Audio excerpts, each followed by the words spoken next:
yibuka ko hari Imana itagineshwa. Aravuga ati si Imana nyihimbundi zimfashe, si Imana mvuze urusake zimfashe.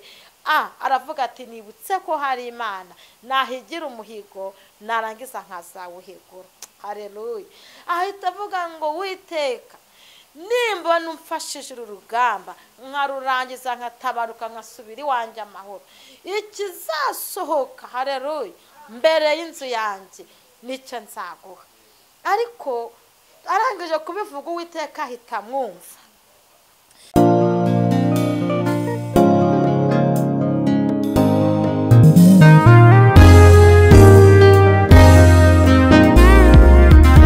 Ndabashubije mu izina rya Yesu abadukurikiye mu Kakarangwa TV, yaba abo mu Rwanda abo hanze kugera hirya no hino, ndabashubije mu izina rya Yesu. Amen. Turashima Imana kongeye kutwemera ko twongera kuvugana. Tugiye kwinjira mu kanya keza ko kumva ijambo ry'Imana iminota mikeya, ariko reka twinjire mu kanya tubanze dusengere abantu badukurikiye. Harimo waba arwaye, harimo ufite ikibazo, reka twinjire mu kanya ko gusenga Imana tubone kumva ijambo ry'Imana. Mana mutware turagushimiye, so umwami wacu Yesu Kristo, Imana y'amahoro, Imana nziza, Mana uri mwiza, ubere mwiza abagutegereza bose ndetse n'ubugingo bw'abagushaka. Izina ryawe nirihimbazwe. Dusengeye abacu badukurikiye, dusengeye abo turi kumwe, harimo abarwayi, harimo abafite ibibazo, harimo abafite ibyifuzo bifuza gusubizwa, harimo abafite amasezerano haleluya wababwiye atarasohora. Duhagaze mu butware waduhaye, turasenze ngo buri wese asubizwe kubwo kwifuza kwe, kandi buri wese umugirire neza, kandi buri wese akubone haleluya. Mana twarakubonye si rimwe si kabiri, ukomeze kuyereka buri wese mu mwanya we. Tugushimiye umwanya mwiza uduhaye, tugiye kumva ijambo rye naryo uzutugirire neza mu izina rya Yesu Kristo wabambwe rimwe gusa. Amen. Haleluya. Tugiye gusoma ijambo ry'Imana dusanga mu Bacamanza ibice 11, turava ku murongo wa mbere. Turasoma mu izina rya Yesu.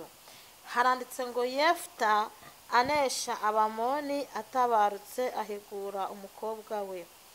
Umwuka w'Uwiteka aza kuri Yefuta anyura i Galeyadi n'i Manase ajya i Misipa y'i Galeyadi.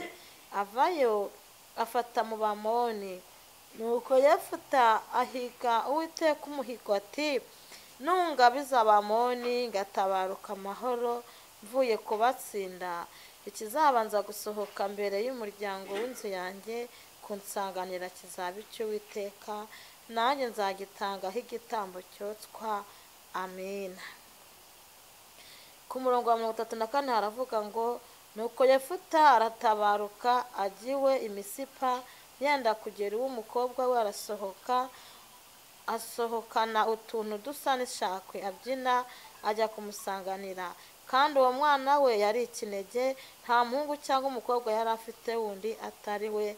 Amubonye ashishimura imyenda ye, aravuga ati baba we mwana wanjye, kumbabaje cyane kuri mu bampagaritse umutima, kuko nahigiye imbere y'Uwiteka none simbasha kwivuguruza.